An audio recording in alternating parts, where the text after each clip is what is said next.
Hello, everybody. Hello, everybody. Hello, everybody. Welcome to another episode of The New Normal with Lee and Chantelle. Let's just get right into it, shall we? Yeah. Okay, so I thought of something today. Okay, When do you never not think, though? You're always thinking. that's good. Yeah, that is good. Because a lot of people don't. Yeah, I know. I've realized that it's quite painful, actually. I used to be one of them. So I was watching a video earlier today, and this person works in an investment bank. And then while he was working there, he invested in Tesla stock, and then Tesla stock went up by a lot, and then he's financially free.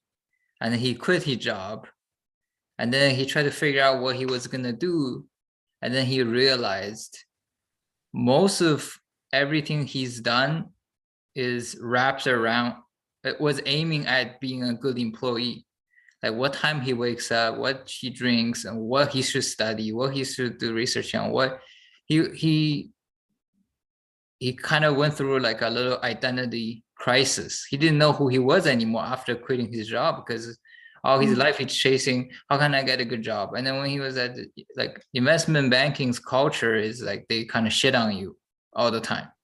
So he always thought, oh, I was not good enough. And so he had to chase like the employer's approval, not employer, but like a supervisor or whoever, the higher ups approval, to show them, oh, I'm good enough. And he had a whole schedule. And he told a story too. One time he had to work till late night, and then he had to shut the door in front of his like 2-year-old daughter's face, because he was like, oh, I can't, like I have to work. And now he's quit his job, and he's realized all of his identity was wrapped around being a good employee. And now he doesn't know who he is anymore. He's free to do anything he wants. He doesn't know what to do anymore. And that made me think, oh, what if he's never gotten that financial freedom? He just, like most people, just got a job, work at it for 30, 40 years, and he retires at 60 years old. And by this time he's 60, he still wouldn't find this out. And he probably more and more unlikely to find this out, because when you're older, you don't even want to think about what if you live your whole entire life wrong being somebody else, because there's no what do you call it, like there's no way of saving it. You're too old now. So it's, the older you get, the less you want to think about things like this. And people just put their head down and just like, oh, this is what I was been doing, this is probably what I want, and they just keep doing it until they're old. And but I thought that just something to do with a career, because even without a career, I always think about these things. I always wonder who I am. I do things to test them out, and I'm always aware. There's like multiple pivotal point in my life where I thought I was somebody and then I wasn't. So even without a career, I have gone through what he's gone through multiple times in my life. But when I talk to you, you said, oh, here we go. Yeah, but when I talked to you, you said, oh, I recently been going through something like that. That made me realize, oh, maybe most people never go through anything like that even once in their life. Like I always assumed my experience of, since I was young, like who am I? Am I tough guy? Am I, weak? Am I this and that? And I do things to test them out, and I always seek out like purpose of life and all of these things.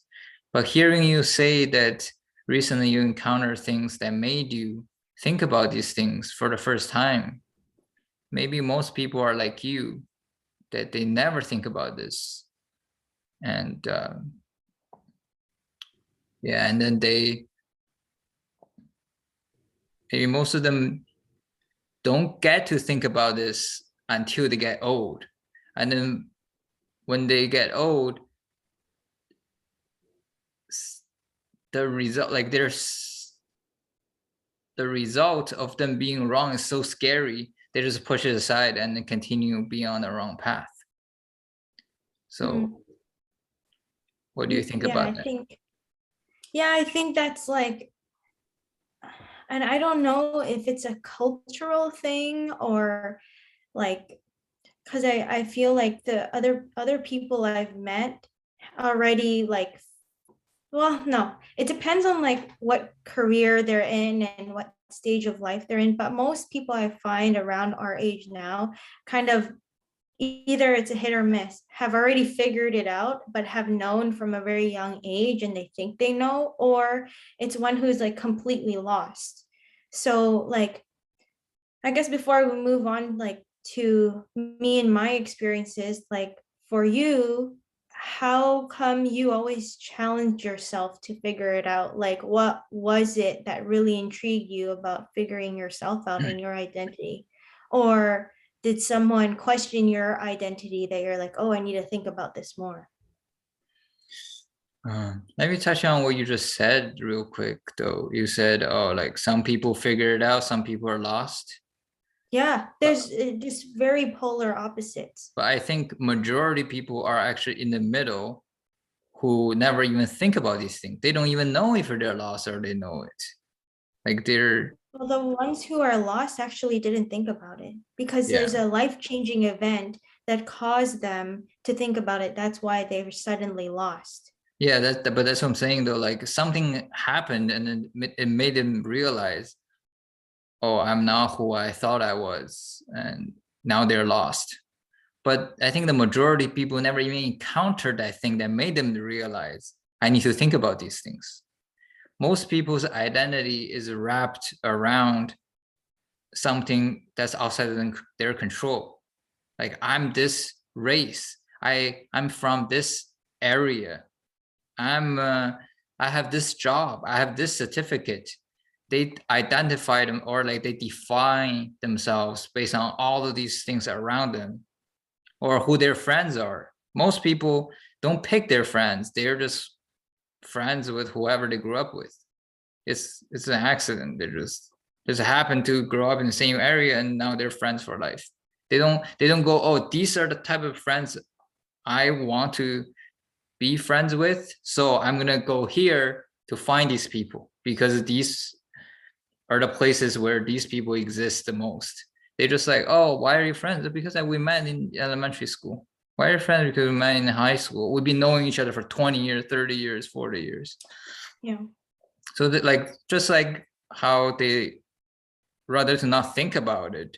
Oh, would I be better off being friends with somebody else? They just go with it, you know. So same thing with the most people's identity, they just go with it. Like, oh, I'm just black, I'm just Chinese, I'm just whoever. They kind of use that to justify who they are. Yeah, And I think like people like that though don't know any better and they don't have someone to like either look up to or they kind of just feel like maybe it's a dead end because I used to feel like that. I used to feel like um oh, this is just how I grew up, like I can't really change it. There's only so much in my control, so I'm just gonna go with it, whatever. You know, like it's kind of like being victimized in a way. yeah, um with me, I think everybody was like me to in the beginning. So because like in elementary school or high school or whatever, I can see other people struggling with their identity too. You know, like everybody's trying to find where they fit in. Or am I the funny guy in the group, or am I the tough guy, or am I the nerd? Am I the, you know, like Yeah. it's consciously or not, but it's playing out in all the group settings. But somewhere along the way, people just gave up. Sort of like how almost everybody has a dream when they were a kid, and somewhere along the way they just gave up, and then now they just accept, oh, my life is just, doing a 9 to 5, get paycheck so I can survive. And I see a similar thing happening with identities. Everybody want to find out who they were, and they test things out and whatnot. And along the way, I don't know why or what, but it causes them to give up on the idea, and they just accept Yeah. it. Yeah. I mean, I've gone through a similar situation too, though. Like, I thought that because I was trying to research this before, and I'm like, oh, like, why am I always trying to copy someone? Like, or why do I look at other people like the role models? Like, why can't I be the role model for myself? And so I try to figure out what I like and what I don't like, and I try to build myself as someone that I would like look up to. But I turned out being or liking things that I actually don't like. Like, I don't know why it's so twisted like that. I have to try something to figure it out. I can't just like step back and like try to figure out things so much in my head and then like, finalize it and then do something. So for example, like before there was this preppy trend, and I like figure out my wardrobe like from a like physical point of view, like aesthetically, instead of like on my character.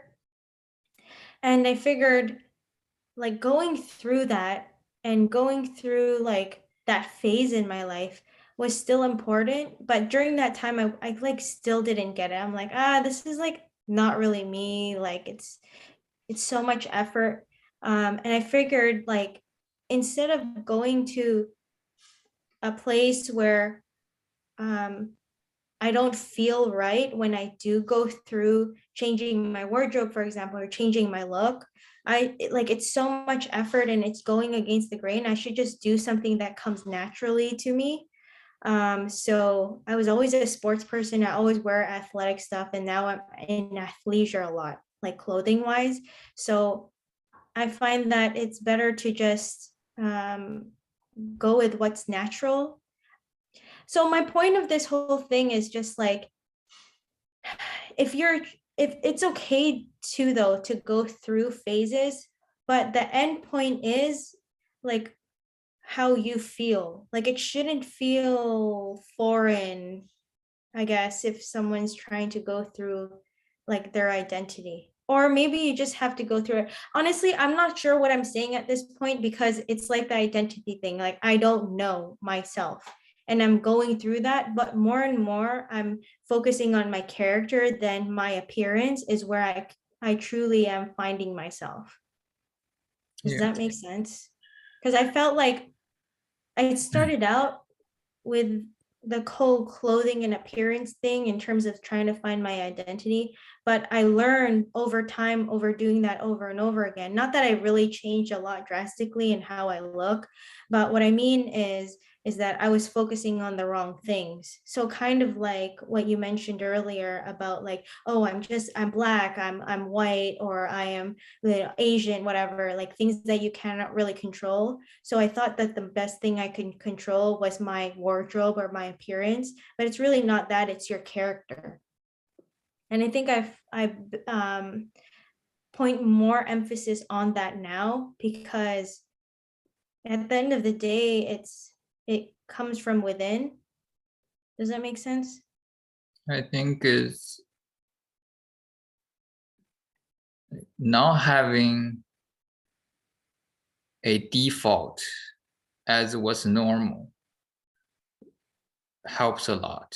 Like for example, like with me, half of the reason why I always look for these things is because it's innate. It's like born with, like I'm just like genetics. But the other half is because the constant changing of environment. Like I was born in a city in China. By the time I was 14, I switched to a different city that's completely different. By the time I was like 16, I went to a completely different city again. And by the time I'm like 18, I I came to Canada, it was a completely different country. So to me, there isn't really a normal, kind of like recently people gave Aquafina some backlash because they said she sounded black. I saw that actually. That was very like interesting to me. I'm like, I never thought anything of the way she talked. Yeah, and but she is Chinese Korean by blood, and she was born and raised in Queens in New York. Yeah. So she grew up around black people. That's their culture. So Yeah. what accent is normal to her? Is it Chinese accent? Is it Korean accent? Is it black accent? Is it New York accent? Is it American accent? Like you don't know. Like there's no normal anymore. For her, she's kind of just like, whatever she relate to, she picks. And that was kind of the case with me. Like I don't have a normal where everybody is like this the whole way through. Oh, I see like people from this city does this, that city does that, and those people in Canada do this.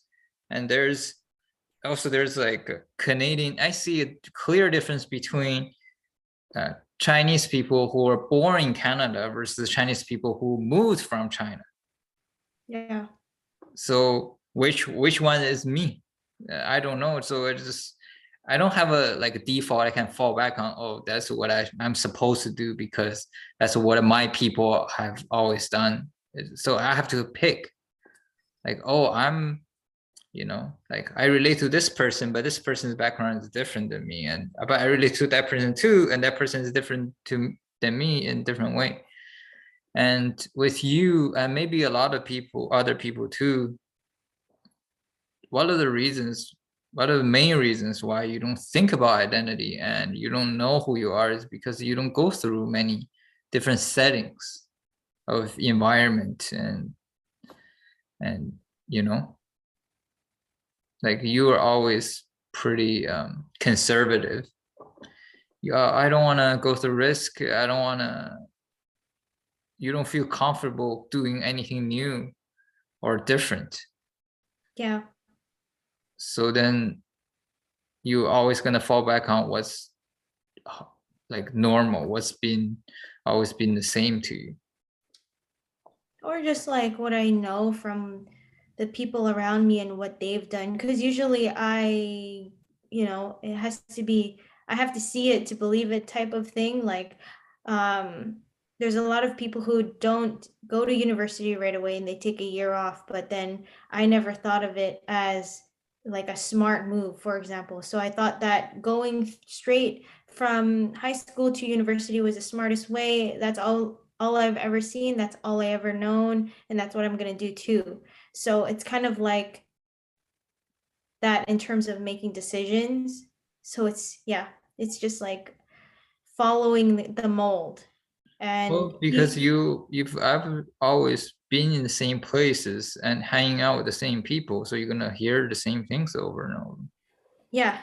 And I think that's the problem. And I think that's why I wish that um, well, no, too, but actually, no, this is not true because then I think from my high school and how I grew up, or even just elementary, I talked to more people than a lot of my peers. And I talked to different kinds of people, like, um, the educated ones who have traditional careers in law or medicine or architecture, like, but to me that was so out of my reach. I felt like only a few people could do that, or I wasn't smart enough, or like I didn't feel like it was in my reach type of thing. But I only felt like if I followed the same steps that they went through, that maybe one day I could do that too.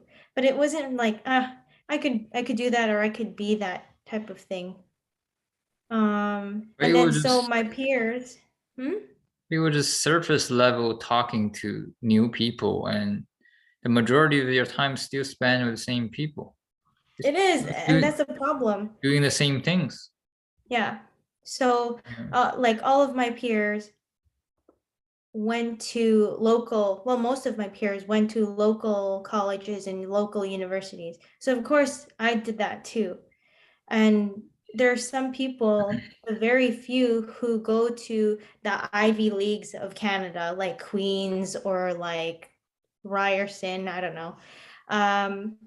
And then like one or two people that I know go to like Harvard or Stanford or whatever. But those people who do make different decisions have a different world, I feel like. But not only like you're talking about, oh, these people are like have a better life and whatever. I didn't choose to do that, but maybe I could have. But I'm just talking about doing things different. You you could it could be wrong. You could make mistakes. As an example, I I went learn boxing because I thought I wanted to be a boxing world champion. It is, and turns out that's not me. But it helped me a lot to find out who I am. Like by keep on making mistakes and doing the wrong things, help you a lot. Like it's No, not I that you absolutely didn't. agree. It's Yeah. not that you didn't make the right choice. It's that you wouldn't even make the wrong choice. No, I think it's so difficult to say because I grew up with so many activities. And I think that's why I became so risk adverse. Because like I grew up with like every single day of the week, I had something. Like I probably was the most busiest, or I felt like I was the most busiest, like um, grade school person. Like I did swimming, I did piano, I did singing, I did acting, I did modeling. Like I did all of these things, and I aspired to be so many different things, but they never worked out. And Yeah, so I and think that's then why, but then they helped you to figure out that you don't want to be a swimmer, you don't want to be a musician, you don't want to be, like these are progress. yeah. But to me, I didn't interpret it that way. I always was linear. So that's why I felt like such a failure because I did so many, like my mindset wasn't in the right place. And I don't know who I could attribute this to except for myself because I always felt like, oh, I try all of these things, it never works out. So, like, maybe that's just not what I meant to do. But oh man, I'm such a failure. I never finished anything. So, that's why I became more risk adverse, maybe. And that's why going into university, I'm like, okay, I'm just going to have a linear line now to success, if you will, to like to get my degree. Because if I don't, then I'll be more a failure because I was a failure in elementary and high school. Like it was such a bad mindset and such a bad place to be in. And the approach was just wrong. Like now that I think of it. Yeah, Now, but at the same time, I am grateful that I had those experiences because I feel like it contributes to my character in a different way. So I'm put in very different situations and I can kind of figure it out and adapt quicker than maybe some other people. Maybe.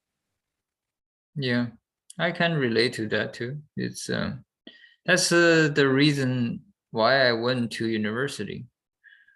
After high school, I did a bunch of different things for, I don't know, 3 4 years to avoid going to university. I always thought I don't like university.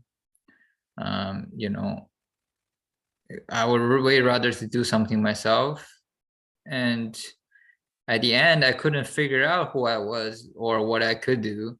That's why I went back to university as one of the safe, like traditional, what always works options. Yeah. Yeah, But it turned out to help me, but yeah. mhm.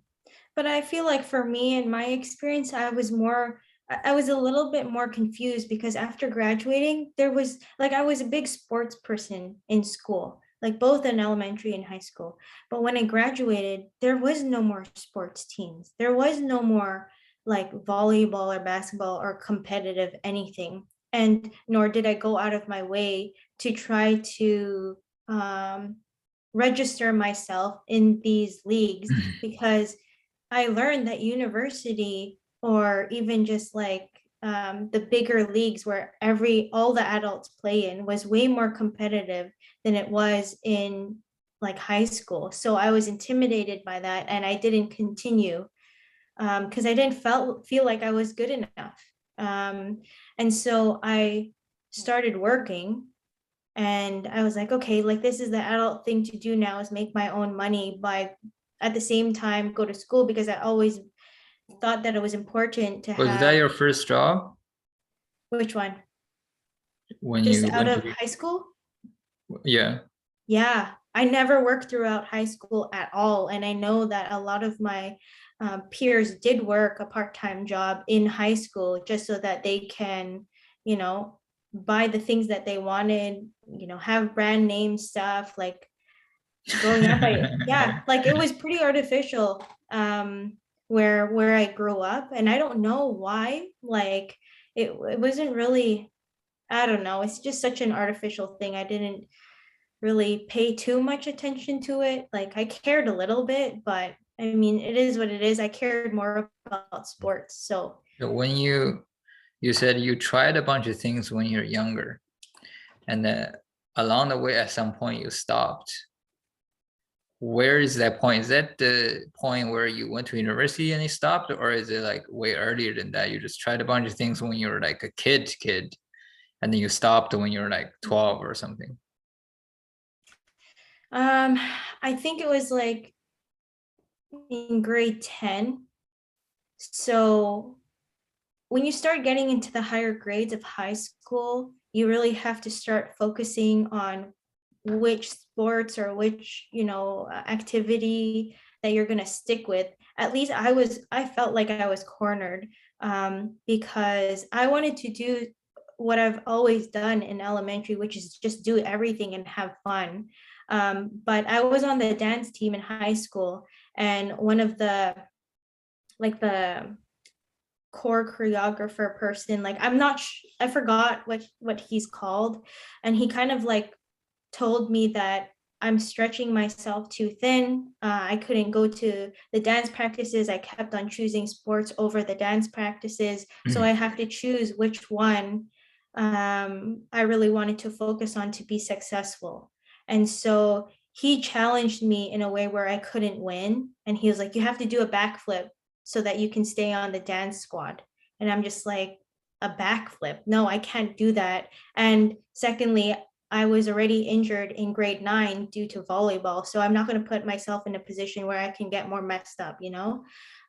So I chose sports, and then I was like, I don't want to be under someone like that anyway. So yeah, I felt like I was cornered, and that's why I didn't start anything, because I felt like, oh, like he was really challenging me. I'm not going to be, as good as I can be if I chose everything. So I just chose one thing, and it was sports. And then that's what I was known for the most part in high school. Because I was known for in grade 8 to do everything. Like I did the acting thing, I did the dancing thing, I did Okay,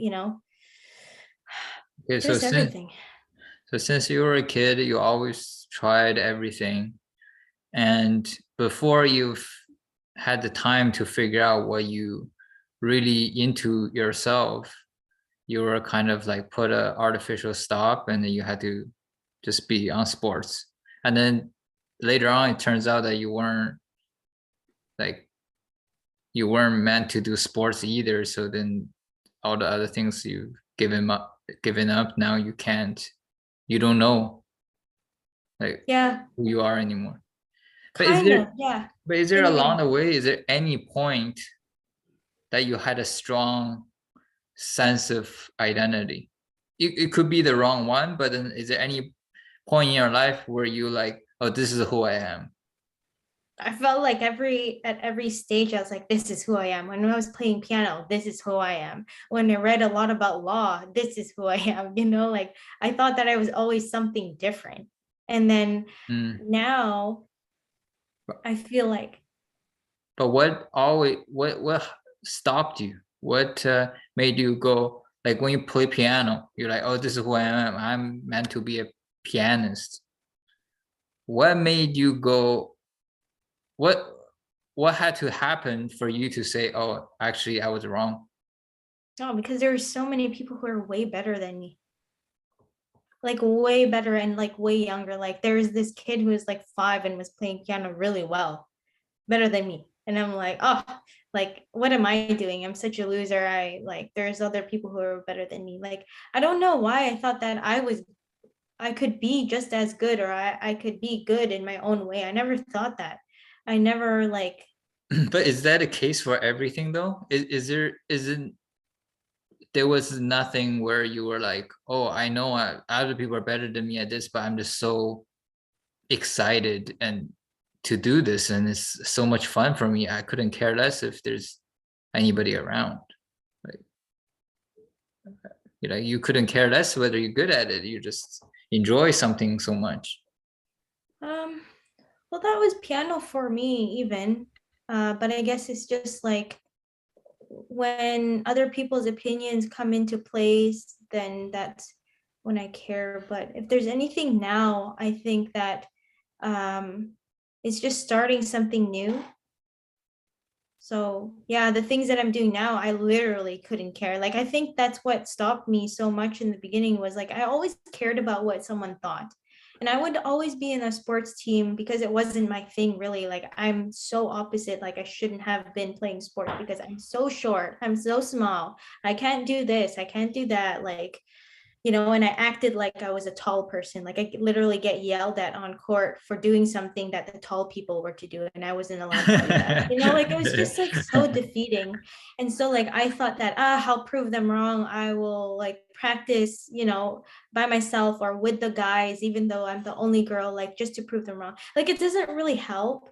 But if there's anything now that I do is just because I don't care about what people think. Like starting this podcast with you, I'm always so scared to talk about anything and to be judged. But now I'm at that age that like why should I care so much? Like me, like you and I putting ourselves out here is more of a win than anyone can ever have an opinion on, because those people have such a strong opinion on anything that I do. If they were to do it themselves, they couldn't do it themselves.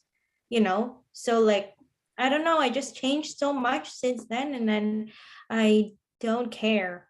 And so now when I do something like helping my cousin in her business, I genuinely enjoy it so much, and I don't care if it has anything to do with me because I enjoy it so much. I just want to help. And I feel like I work on my character more than anything when I do things like that. And then I have my own thing, like the phone charms thing. Like, I don't care if it's successful or not at this point. I genuinely enjoy making these things.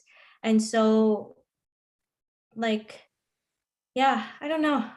I don't know. I don't think too like it's an identity thing where I'm like, or actually, no, see, that's the thing is that I'm confused, and I've been thinking about this identity thing a lot lately because of everything. Like I've changed my life so much in who I am as a person. I feel like I'm so much better because I'm with you. And I've been comparing, honestly, like I've been comparing. Ew, I'm gonna cry. I don't want to cry. Can we stop this? No, this is a authentic podcast, okay? That sucks because I'm gonna cry. Ew, I'm crying. I was watching Jordan Peterson earlier today of one of the clips. He was talking about music. He was talking about he was at a bar hearing someone playing the guitar and he cried, like on the podcast. He like it's not like he talked about him crying, but he's just by thinking about a guy playing guitar, he cried on Joe Rogan podcast. Right. So crying is not it's not the first time happening on the podcast. What? A lot of people have cried for less. Well, I guess it's because I'm, verbalizing. Wow, I really don't like this because this is such a vulnerable spot to be in. But sometimes you just gotta do it. What happened to you just don't care anymore? No, I think I'm more crying because I've been through so much. And then like I like think back and I'm just like, what the? I'm like such a different person. And it is like sometimes I feel like the people who met me before, like, oh, I hate this when I cry and then my voice gets all like cracking and like I need to stop. I'm Anyways, I'm sure our subscribers love it. no. Like, no, sorry. Okay, I feel like it's tough because um when someone meets you, that's what they're going to remember you as. And I think that that's what I always was trying to do. Like throughout elementary, throughout high school and university even, like I always like I'm so like part of it staying true to myself is that when I meet someone, I learned this like I don't know where I learned this. Like when I was very young, it's like when you meet someone, they're not going to remember what you say to them. They're going to remember how you made them feel. And I think that stays true because I've been with the same people in elementary throughout high school. And when I see people now, when I was going to university that I don't see regularly, they always remember me as even just like grades under me who I don't know in person. And then I see them and they're the ones who come to me and say, oh, like, yeah, I remember you. Like, you used to play basketball, right? And so then I'm just like, oh, that's how people remember me. But anyways, I think I'm crying more because um yeah, I wish that I could re-meet the people I grew up with because I can imagine how annoying I am and like how lost I am. And I can't do this. I'm gonna start crying more. Hold on. And when I ran into someone I knew from high school, and I knew this person well, like we were on the volleyball team together for quite some time. She made a comment that made me like, whoa, like, yeah, I am a different person. And she was like, yeah, it's like really nice to see you. And she was like, you're more yourself. Like I can tell that you're in your own skin now, like you're comfortable. And I was like, whoa. I was This like, happened recently? yeah. Um, Like and she was the one who said hi first. Like she was the one who maybe not say hi first, but like I can tell that she hesitated. And so then I was like, this is kind of awkward. Maybe I should say something. And then I was like, so and so, like, is that you? And she's like, yeah, I knew I recognized you. And she was like, the I last wasn't time sure. Hmm? the last time you met her, when was it? Was in high school? Yeah, in high school. Like I didn't see her since then. But then, but you said she thinks you're more of yourself now, Yeah. meaning you're more of yourself today than you were in high school. But you said you Yeah. were like kind of yourself during high school, just like stop being yourself after high school type of thing, no? Well, I guess I mean, like, I was more myself in the sense that, like, I Or didn't really maybe follow what everyone else did. I didn't really do what everyone else did. Like, I didn't have uh, like, I wasn't cookie cutter like everyone else. I was like different. I was different in a way that I hung out with everyone. I didn't care if they were like nerds or they played Pokemon cards or if they were playing sports or like I literally don't care or if they were in ESL like you do you know a think lot of the people I yeah. do you think that's it's possible that it was a subconsciously you don't feel like you belong to any group? And when you Yeah, I didn't when belong to any group. and when you look at these people who are in ESL or whatever, they don't belong to, and you sort of relate to that. Yeah, in a way, I guess. But You're I like, felt like oh, I was so much more different than everyone because I had different interactions than they all did.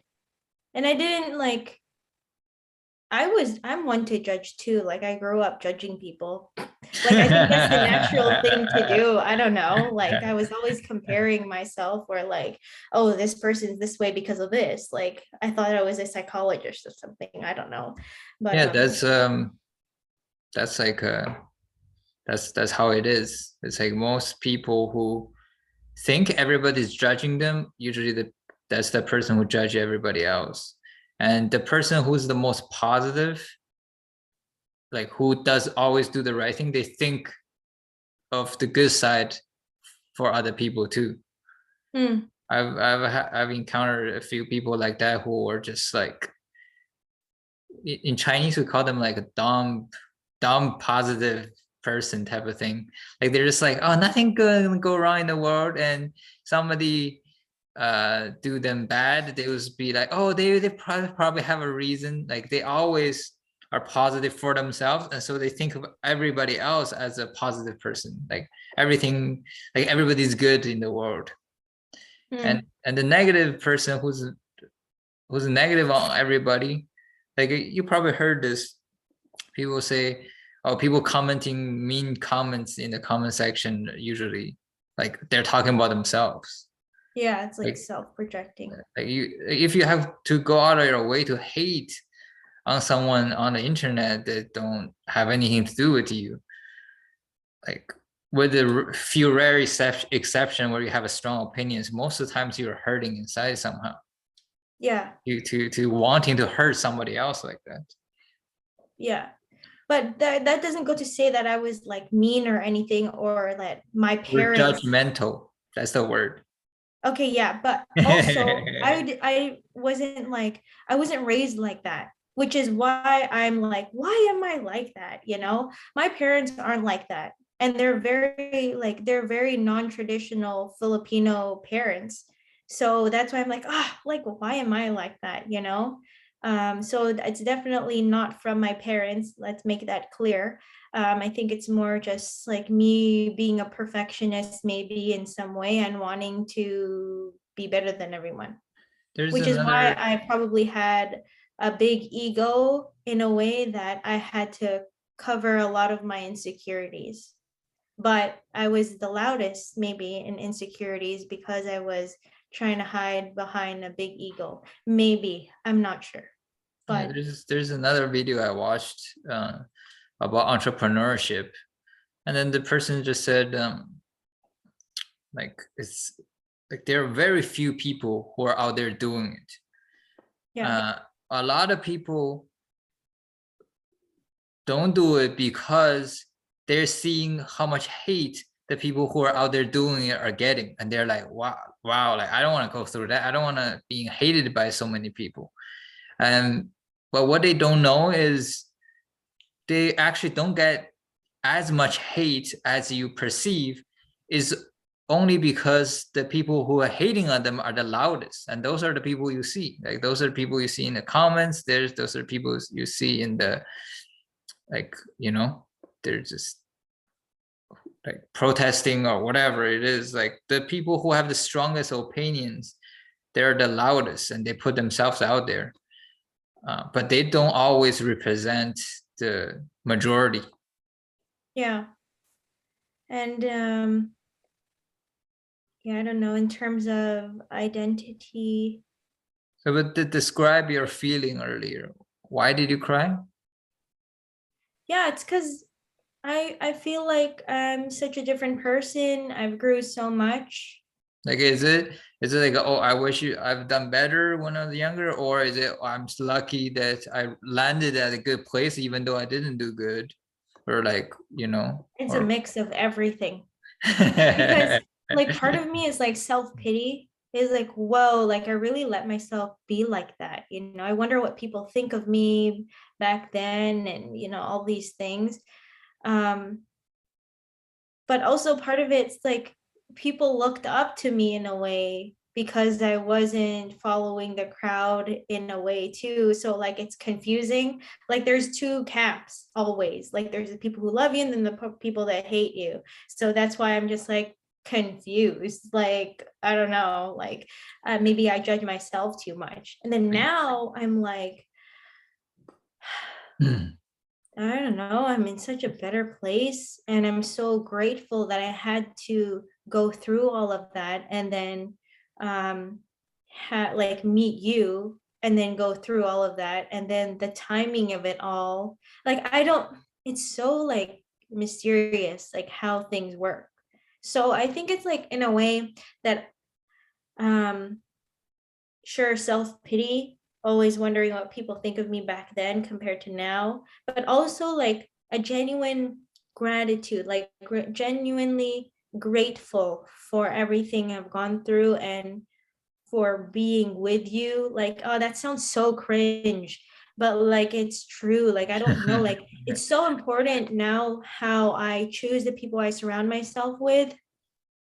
And it's tough for me because now I've changed everything completely. I've changed, I feel like the group of people that I surround myself with, even though I still have the people that I grew up with, like I don't really talk to them. Like, I'm just being honest. Whoever sees this, like I don't really talk to them. It's a natural, it's a natural drift, and it's not something that I'm fighting now. Like before, I would like question myself and like fight with myself on, oh, okay, I need to change this, or I need to be better at this. But like no, like sometimes you just grow out of people and grow out of situations, and it's good. Like I have to look at it in a good way. And then now it's like, oh, I've changed my whole environment, I've moved, I don't know this city. Like it's kind of annoying, but then it's kind of like a blessing in disguise because now I'm not so focused on what's going around me. I'm focused on what am I doing and what do I want to get to. So I'm more like goals oriented than trying to look on the outside and around me. So maybe all of that being said, that's why I feel like more myself, because I don't have external factors that I keep turning to for any type of validation. And you actually enable me to do that because I don't have a partner that says, you should do this, you should wear that like all the other girls, you should do this thing to your nails, you should wear makeup this way, you should do your hair this way, you should buy this designer bag or whatever, or gift me a designer bag. Like, I don't know, I just don't have any of this. Only one rule. You have to wear What? the new normal. New normal merch.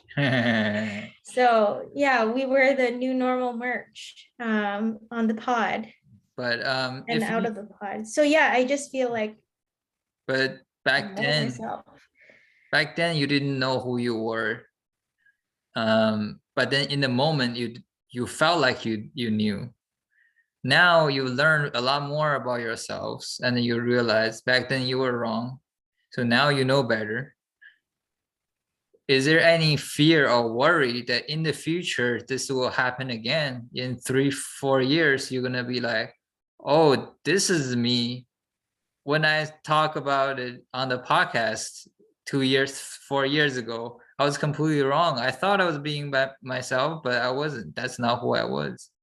I'm so happy you asked that question because I was fearful of that. Every episode that we do, I'm like, oh man, I might be a different person or by then, but that's okay. I'm fine with that now. I think that it's so nice to grow. And if I wasn't a different person, 2 to 3 years that I look back on this, then I would be very, very concerned. So yes, I'm glad, I'm happy if I were to look back and say like, oh, that was a different person. I should be.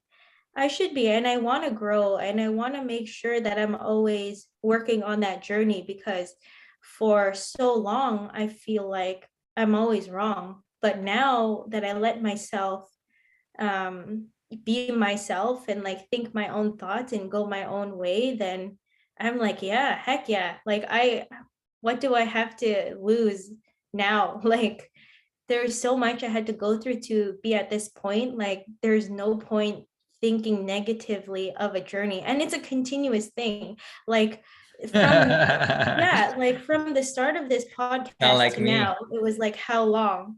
And I'm like I could say things, I could think things that alter what I think. So Yeah, I don't think it's a negative thing at all. I just see every opportunity now. And it's so weird. Like my lens, I feel like it's just in a opportunity or opportunistic view. I see the problems, obviously. I think it's a natural thing to see the problems, but more so I see the positivity, and the opportunity outweighs all of my complaints or problems now. I just see life a different way now. Yeah, I think that's how a lot of people, like, for me, that's how I ease that doubt, where I do something bad and then do it better now, and I'm like, oh, I did it bad, now I do it better. This is probably still a better way. I'm still doing it bad.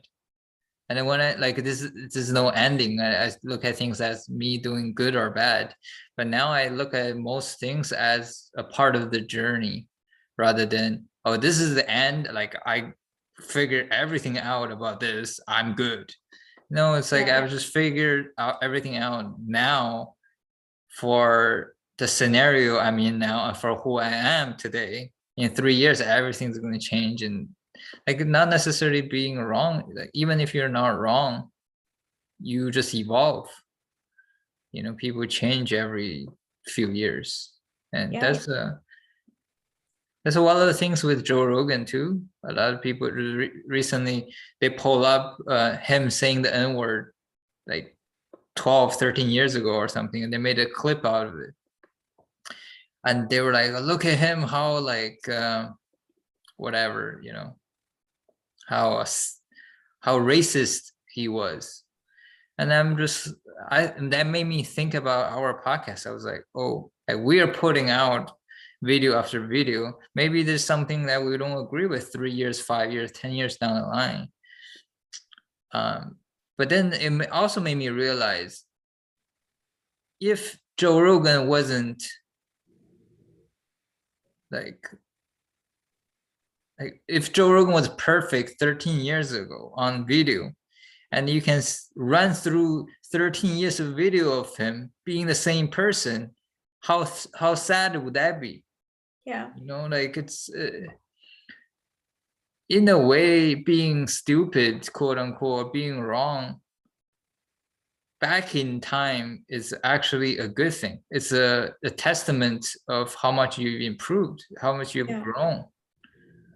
Yeah. I don't know where this obsession of being perfect at all times, never make a mistake, never fail, then you never grow too. Yeah. And so I think that's why now I really do let myself make mistakes, but not in a dumb way. Like it's all calculated, like but not like, oh yeah, I'm gonna jump over a bridge and then see how that works out for me. Like no, like um I make the mistakes and I'm like, okay, cool. I learned something from this, and then I move on type of thing. I try not to dwell on things so much. And I think too that's why I'm crying earlier, because then I'm like, oh damn, like if I was that kind of person back then, like what kind of attitude did I have back then? And if I did, I would wish I could go back to the persons and say like, hey, like sorry, like if I said something that offended you, or like, because I always remember what I said earlier is that I want to make someone feel good, like when they're hanging out with me or when they're around me. I don't ever want anyone to feel shitty. So if I did, then I'm sorry type of thing. And um at the same time, it's kind of a given. If I'm like 13, 15, 17 years old, like I'm naive, I'm dumb, I'm still going through things, trying to figure out myself in life and like other people. So yeah, I'm gonna say some stupid things. And you know I just hope like at this time now, and it seems like I'm for more self-aware, that I don't be like that and that I've grown so much. So yeah, I think that I don't know why either the system makes it like put people on a pedestal, thinking that, oh, if this person did this thing, they're the greatest person. Like no, like this is not the way it is. Do you think Nobody is perfect. is helping your cousins with their business the biggest what do you call it, trigger that help you to understand who you are and what you want? Um, maybe a little bit. And this is And weird because I talk about the always, whole thing, like what happened, what did you do, and how it made you feel, how it made you change how you mm, think. I, so like, because my cousin is working on her business and it's like a balloon business gifting personalization. So they're like personalized balloons, bubble balloons, and it's like a gift basket thing. Yeah, so Um, your cousins have a full-time job, and out of interest, they started a side hustle business, yeah, and yeah, out of a hobby. Yeah, it's customizing balloons for as gifts. yes. And so I Like, was did they curious. do it because that's what they like, or did they do it because they want to make extra money? No, I think it's what they like. So it started out as a hobby, and it started out as she's, super busy with her job, but she needs an outlet type of thing, at least from what I understand. So Hmm. she was like, I know she knows that she doesn't want to work at a company all her life. She knows that. And she has learned that other people have started hobbies that became side hustles where they actually make some money. So for her, it was a mix of an outlet of where she can, practice her creativity because her and her sister are quite creative. Did And this then, did this start out as balloon, or did it start out something else and it pivoted into balloon? no, it was always balloons. Okay. Because she saw other people do this, and then she was like, oh, I can do that too, maybe. And then so she went through the whole process, going through all the trouble in the beginning to learn this thing by herself. Like she didn't learn from anyone. And it was something that, like I said, I think more of an outlet for her, and Okay. more of like, oh, maybe this could be like an exit plan, maybe even. Okay. But of course, like it's not. How did you get involved? I just started asking her about that business and how it's doing, and does she make a lot from it, or doesn't, like where she wants to take it. And she says that, oh, these 2 months or this event is where I made the most. It's quite lucrative actually if I were to do this full time. But right now it's just starting out, like everyone starts out like this. So I'm like, okay, great. Like, she said that she was super stressed out the last year because she had so many orders, she had to decline orders too. So I said, okay, like let's not make it the case this year. And I moved closer to her so I could just pop by. She's like, what, 5 minutes away, not even, from my place, and then, or from where I am to her place. So I said, if you ever needed any help, you could let me know. And so I never knew if like what the order situation would be like, But but she started getting orders and I started helping her. is that because she's your cousin, or is it because you're interested in the business? Why did you want to help her? Um, it's like a mix of both. It's more because of her business. Even if she wasn't my cousin, I would still help maybe because I just want to just do something different. But because she's my cousin, it made it a little bit easier to connect with her and just help her. Like I'm not getting paid for this. It's genuinely something I just want to volunteer to help to do. So I mean, I don't expect anything from it. And I want to experience what she experiences, the rush. I learned this too. That's why I'm so conflicted is I love the rush, and I discovered in myself that I've always been chasing the rush, but I never put myself in a situation where I make the rush. You know what I mean? Like during the holidays, it's a rush. Like you get all the shoppers, and I've always worked in some sort of retail that I had that rush. And then I don't have that anymore because I work a government job. I work a corporate government job, whatever you want to call it, in the But office. when you say rush, do you mean like high pace, or do you mean like adrenaline rush? Like Oh, when okay. you like on the court playing basketball, you feel the rush too. That's Yeah. really interesting. I never thought that. I never connected the two. By rush, I do mean adrenaline, but I think that to initiate that, the rush is filling some sort of order. So that's why I always have a sense That's of that's urgency. oddly specific. Yeah, right? So, but when you like when you play sports, let's say you feel the rush too. When you like I have to do. go Yeah, like save a ball that's like far out and most people can't catch you, like run after it. yeah. That's very different feeling than when you're feeling filling orders, or is it like similar? It's a very similar feeling. I never thought of this. I never made a connection to that. For There's like for UFC fighters who enjoy fighting mostly because of adrenaline rush. After they retire, they still have to do some type of risky business, even though it's like contained, like in the corporate world, they still have to be in some type of like more edgy business because that's what gives them the rush. Yeah, I Mm. think like in sports, it's because I know that when the ball comes to me, whether it's volleyball or basketball, I can make a point type of thing. So I have that adrenaline rush. But for me, being in sports is like, it doesn't even matter if it comes from me. I just want to make that point for my team. Like, I just want my team to get that point, you know? So I naturally then having that type of goal, I get the rush too. So in this case with my cousin is I know she has orders, or even when I was working back in Microsoft, um, I know I have orders or I know that I have customers who are willing to purchase from me. I would do anything in my power to make sure that order is filled, you know?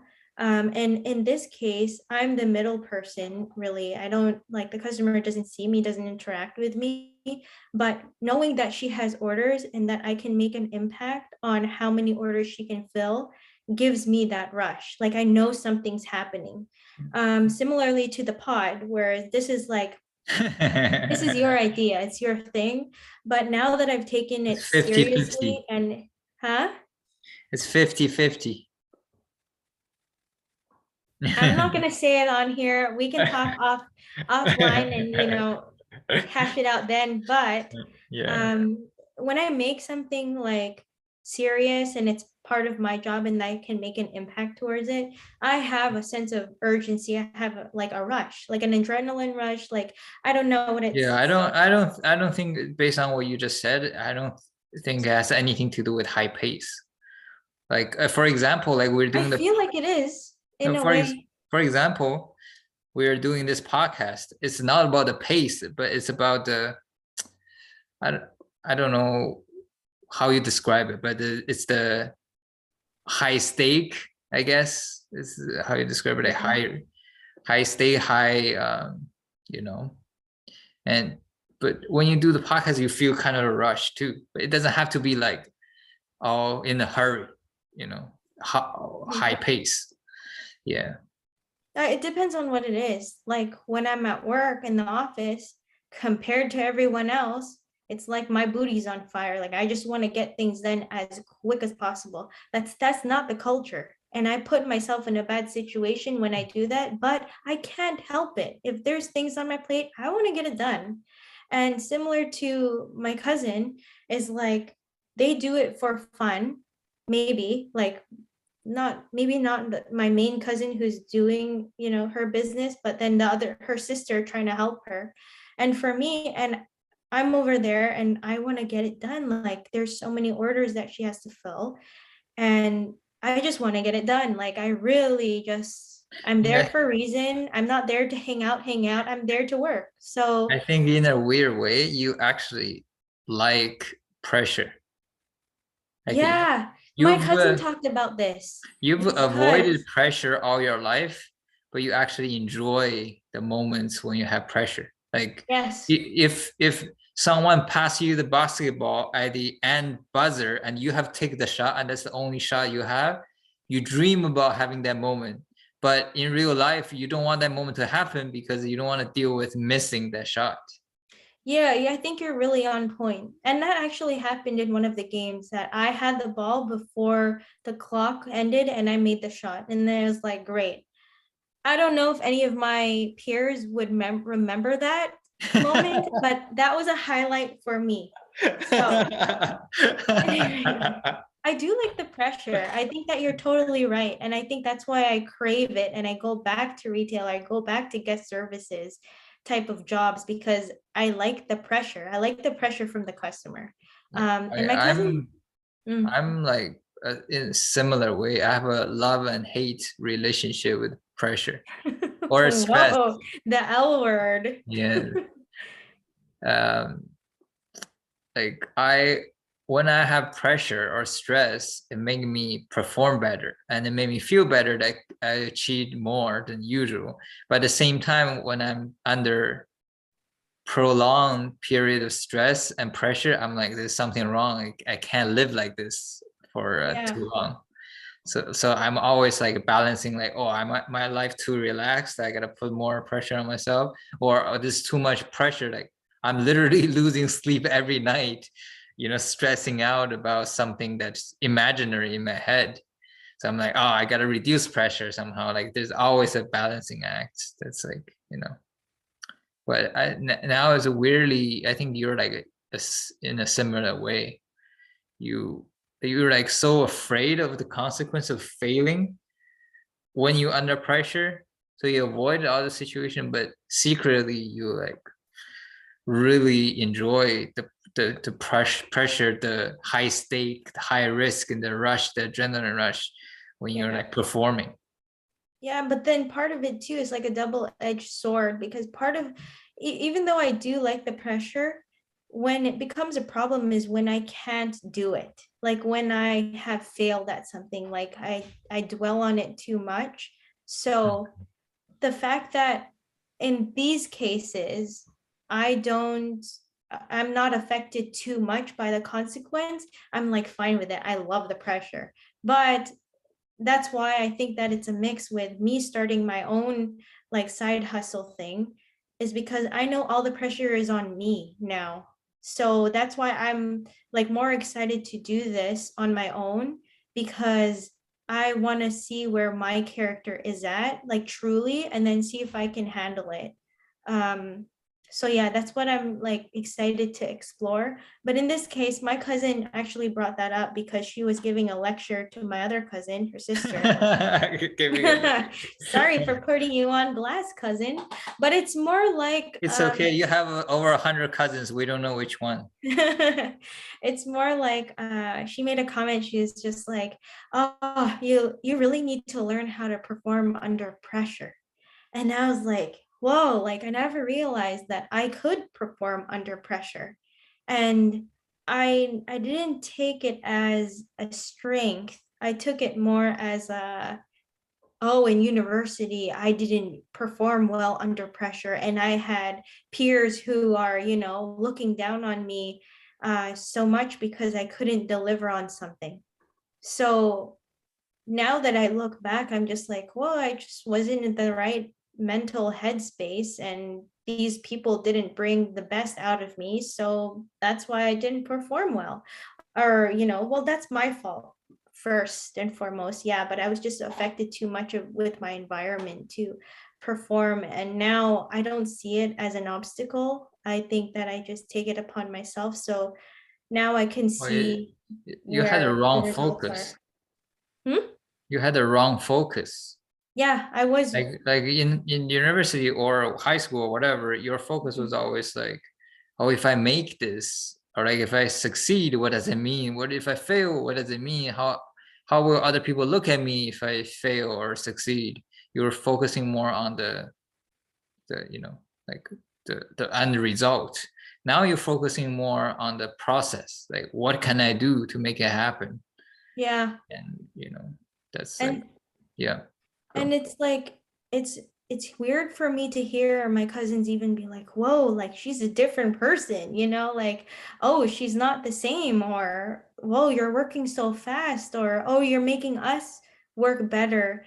Like my aunt was like, me being there made them work better than if they were doing it by themselves.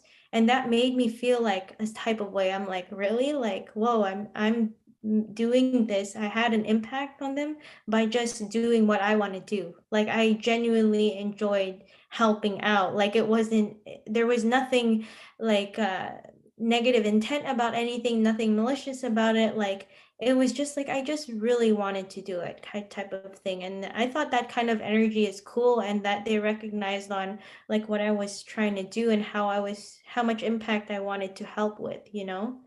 So like I like that and I want more of that. So now I'm focused on replicating that as much as I can, because now I've learned too, like, and my colleague that yesterday said this too when we had a chat, because the power was out at work, was that, you know, he learned that when he does something that he genuinely wants to do, more good things come out of it.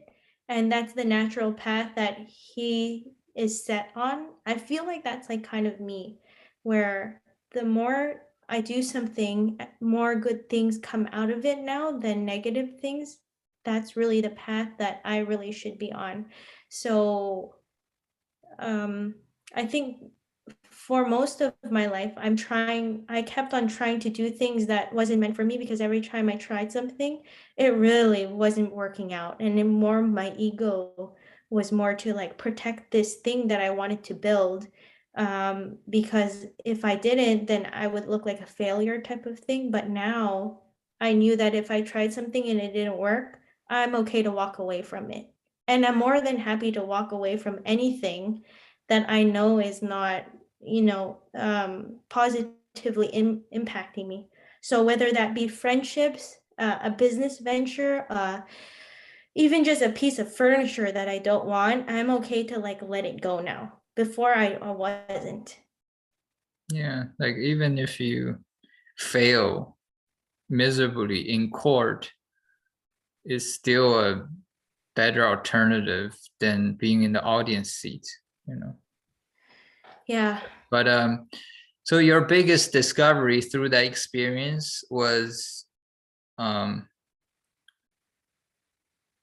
you always could have done better than you thought, and you could have had a bigger impact, positive impact on the people around you all along, but you never chose to use. You were selling yourself short, A and little bit. that's your biggest discovery, and that's why you got emotional. Um, Or is it like, yeah, like go. yeah, I think it's more like, oh geez, like I'm being myself. And in every aspect of my life, I'm being myself, and I'm choosing, like I'm making my own decisions. I don't have to ask someone else about their opinion, like with anything. Like I made this decision. I made, you know, like just everything. I don't know. Like I chose to always wear yoga pants this week. I didn't wear jeans because someone else was wearing jeans and I wanted to be like them. It's like, no, like I enjoy wearing yoga pants. So I'm going to wear yoga pants type of thing. Um, and I genuinely just enjoy it. Like I figured, I'm like, okay, I'm being myself. I'm making this kind of impact to everyone else. I could have been doing this from the very beginning. Like why couldn't I just start this from the very beginning? And so that's why I'm like kicking myself, and that's why it's like kind of emotional, because I'm finally at that point where I'm like, it's cool to be myself. Why not? Like nobody is like me. And if I'm being myself and someone looks up to me, then that's cool, you know, like whatever. Like it's not my goal, but like I said at the very first podcast, like it's not my goal necessarily to be like a role model, because I know I make mistakes. I know I'm not the perfect person, like all these things. But if it can be relatable to someone, then I'm like, that's actually cool. And like people, you know, read my energy type of thing, then I'm all for it. Um, I just wish that I was like that from the very beginning, and that I was more confident with myself instead of always doubting myself. Um, so I think that's like the bittersweet spot of why I was like really emotional. It's but did just, you but did you it's dis all encompassed, you know? but did you discover through this experience, like, oh, I'm a actually an entrepreneur, and I need to do more entrepreneurial things? Or did you go, well, I just discovered I could have done much better. I still don't know if I'm meant to be an entrepreneur, but now I'm going to try entrepreneur things now because I didn't think I was good enough, but now maybe I am. But I still don't know. So I'm going to try a bunch of things now. Mm, I'm going to try a bunch of things that I didn't think I was good enough to try, but now I'm going to try all of them now. yeah, it's like it's a little bit of both. I think that you're like you know you're why I like say this? you're like that meme. Like, are you A, B, C, D? Yes. I think I say that because like I'm always curious about the corporate tech life. I always said that, oh, like I could be an account manager type of thing. Like that's what I really enjoyed in Microsoft. And that's why I had like an identity crisis because I'm like, without Microsoft, who am I kind of thing. But no, it's more I'm still curious about that life. So if I were to go apply for jobs, then I would do that. But part of it is like, no, I think I'm really supposed to be an entrepreneur because there's so many aspects of it that I enjoy more than being tied to a schedule or tied to some sort of anyone else's productivity except my own. Like it's different because then with entrepreneurship, I recognize that I have a different energy towards it ever since. I had a grade 12 entrepreneurship venture that I did in high school, and I had this type of energy back then. And there's one girl, I always remember this, and because I wanted to sell t-shirts with my name on it. She's like, Chantel, she's like, why would anyone buy your t-shirt with your name on it? Have you ever thought about that? Like, and she was the type of girl that everyone looked up to, she was just like the most like put together girl. I wouldn't say she's perfect. I don't think she's perfect. No one is perfect, but I think she's the most put together that everyone really sought out for, like in whatever it was, any category, it would be her. And she was even named something like would most likely be the most successful in the yearbook type of people, right? So then it made me really question, my venture. And it was t-shirts, making t-shirts with my name on it. And then I changed it because of that comment. And so retrospect, I felt like I really am curious to see what would have happened if it wasn't what I did. Like I made shirts that said like a boss. Back then it was a thing. And then yeah, it changed how I felt about entrepreneurship because I'm like, well, I like let a comment. Like it's supposed to be constructive too, I think, maybe from her point of view. And then I'm like, maybe it's not my thing. And then I was too scared to start anything else on my own. And then now I'm starting back on, an entrepreneur type of way. And then the energy that I had before is back. So I'm like, maybe this is really what I'm supposed to do because I never get tired of it. Even though I'm tired, like it's a different kind of energy. It's like I'm unlimited type of energy with this type of stuff.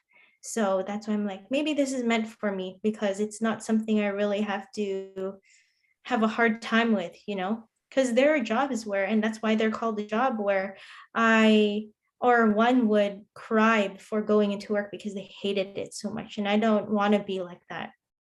Yeah, there's another video I watched of this person. He has like a seven-figure maybe business, and he's teaching other people how to do business. And he just said, mowing lawns and cleaning houses are like 300, 400,000 a year business. Like you can make Yeah. 300, 400,000 a year pretty easily. You don't have to invent a new idea. You just do something that other people don't want to do. Yeah. And then you get paid for that. And he also said, a lot of people listening to this, some people, Dave Lee, he was on Dave Lee, and Dave Lee asked him, like, what do you think makes a difference? Like some people will start business, some people who don't. And he said, the excitement level is the number one thing. Some people hearing me saying this, they will get excited. They'll be like, wow, like that's something I can do can make money, that's crazy, and they go start something, versus somebody else will hear that and be like, oh, that sounds like a lot of work, that don't sound like, you know, I want to do that, and they go back to eating their Cheetos and watching TV. So like a lot of, I just want to tell my audience, whoever watching, whoever's thinking about starting a business and all of these things, most of, like a lot of times people overthink these, like, oh, like why would people buy this and that? And most of the times the reason is other people who thought of the idea didn't follow through, and you're the only one who follow through, and people would just buy it from you, not like there's no other choice. And and the way the guy from the video, he said, this is how I filter through business idea, whether it's a good idea or not. Oh, I'm going to start a cleaning business in this city. So I'm going to Google all of the cleaning business in that city, and I call all of them. If I call all of them, nobody picks up, then they're not like going at 100%. So there's an opportunity there. Or I call them and they say, I'm booked 3 weeks out. Then it means there's more demand than they can handle. So there's an opportunity there. So you don't have to be a genius that invents something that's like nobody has ever seen before to be successful. You just have to, like, first you gotta have the balls to start.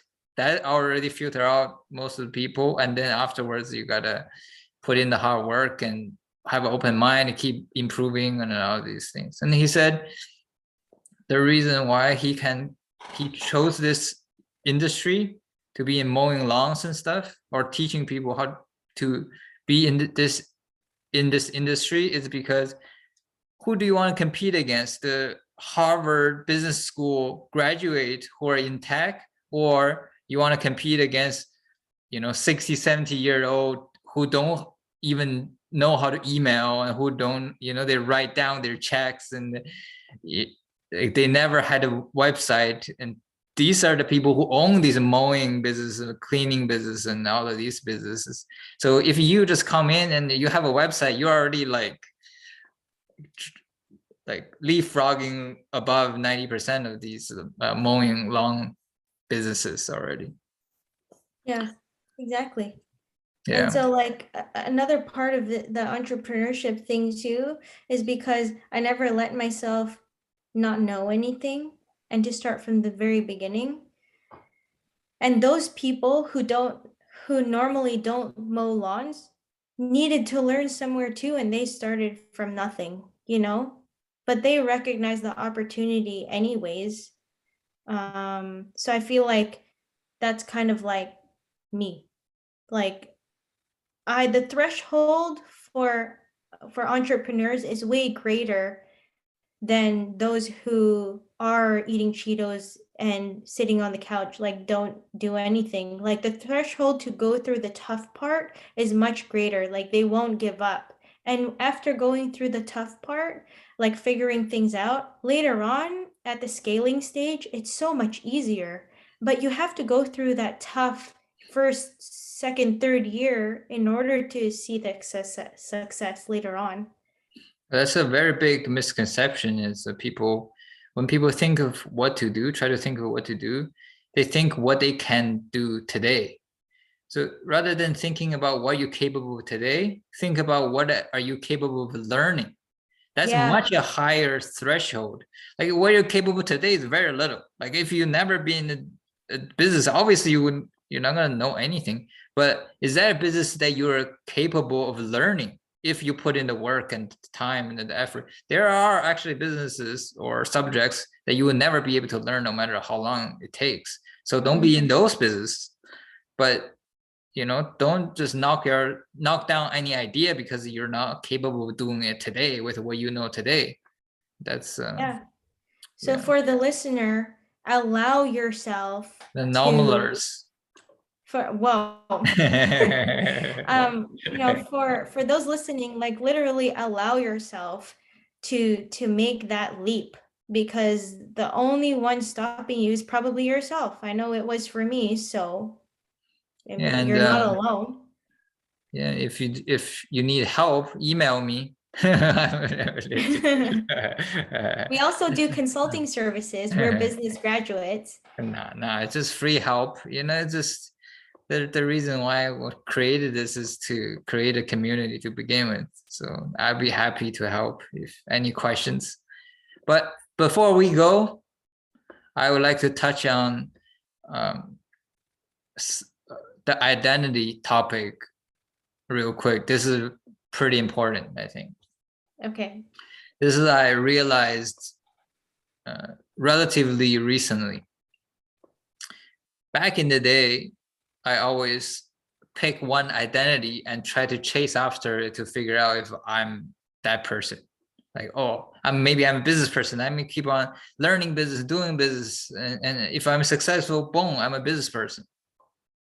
But relatively recently, I've learned like identity for the most part is not supposed to be one thing. This is a very good point coming up. Yes.